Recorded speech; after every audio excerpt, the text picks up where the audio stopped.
Hello everyone, I have another review for you today. Today's review is the Greek New Testament. I'm going to draw that to you right there. That's produced by Tyndale House at Cambridge. Now, I did get a complimentary copy of this particular one from Crossway, but I also want to draw your attention to the fact that there is more than one edition of this Greek New Testament.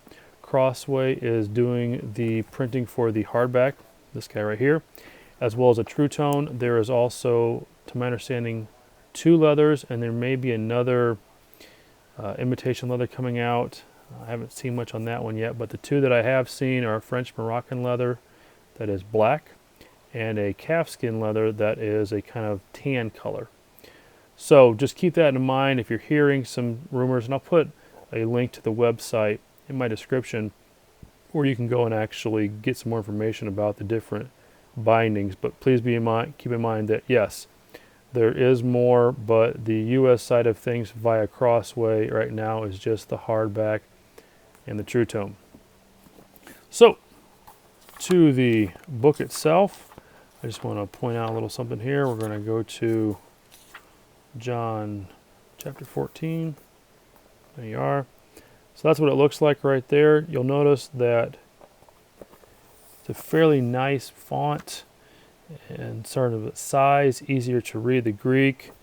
And I'm zooming a little bit there on the Apparatus. Also easy to read, the Apparatus. What makes this particular Greek different than the Nestle Island 28, which I happen to have right here? I'm going to just show this again. This would be the Gospel of John.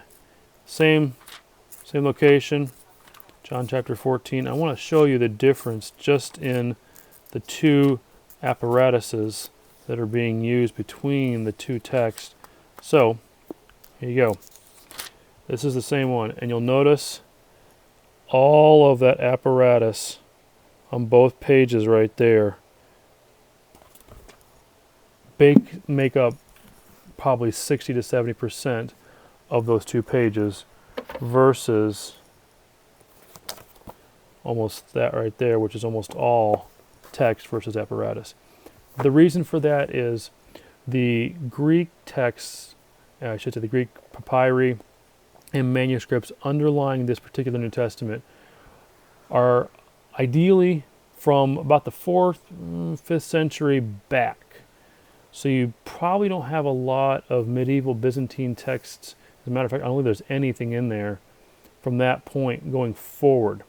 The reason for this is because they really wanted to improve upon Westcott and Hort's 1881 text, but recognizing that they felt that there were some paginations and some paragraph changes that needed to be made that they felt would be better allocated to a Greek text, and really getting into the manuscripts that are as early to the originals as possible.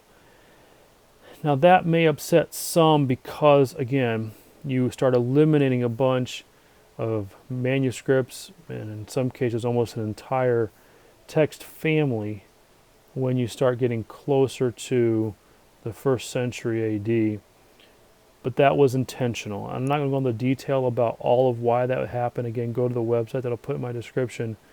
But suffice it to say, they really wanted to get closer to what they believe was the original against all of the variants that are out there. It's a little long answer, but again, I'm trying to be honest as much as I can in relation to why the text is the way it is. The book itself, you can see just a hardback, got a nice little bookmark there. The pages, all right, there you are.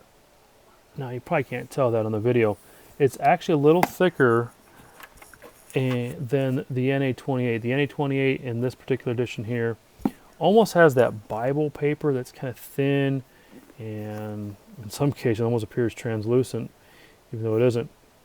This one is a little creamier in color and a little thicker. The reason being is they wanted this to be a text that would handle usage, a lot of usage, without the worry of that Bible paper that the more you use it can start to crinkle and curl a little bit, and that gets annoying. They didn't want that with that particular text right there. Another thing that I really appreciate about this is that it comes in this presentation slip case for the hardcover. I believe some of the leathers may have a clamshell, I'm not sure about that. But you get the idea that they want this to be something that is used, but also something that will be around, that has been produced with quality, hence the slipcase in this situation. And that is done so that you don't get that, how